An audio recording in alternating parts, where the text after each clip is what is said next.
Well, US average gasoline prices still near $5 as President Joe Biden calls for a 3-month suspension of the federal gas tax to help consumers. But Goldman Sachs' Jeff Curry explains it could have the opposite effect. Listen in. It's not the best idea. It's bullish energy prices because it's reducing the price to the consumer, and the law of demand says they're going to consume more if you take down the price.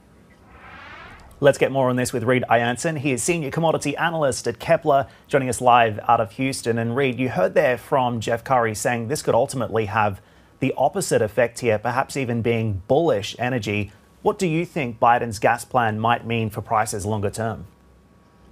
Yeah, I tend to agree with Curry here. Ultimately, you're cutting the tax, but that's going to stimulate demand, which is going to push prices higher. And ultimately, it will be producers who feel most of the benefit from this tax cut.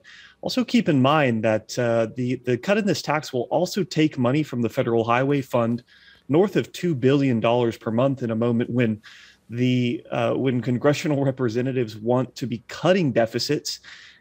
So there are a lot of factors that are in play right now, but I would say in general, there's not much interest in a federal gas tax within Congress either. So even considering this, whether it could pass seemed unlikely right now.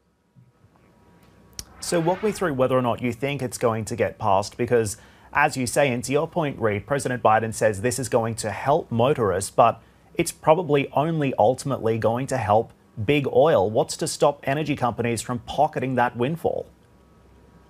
Yeah, there's not much at all that's going to stop energy companies from pocketing that windfall. And I think the chances of seeing this bill pass are very low. In March, we saw Nancy Pelosi basically table this any chance of passing a tax cut on this gasoline. And also in the Senate, we've seen very little interest. And so I think this is mostly a political move out of the Biden administration to try and appear that they're doing something, trying to help consumers. But the reality is that it's not going to have a real material impact for U.S. consumers.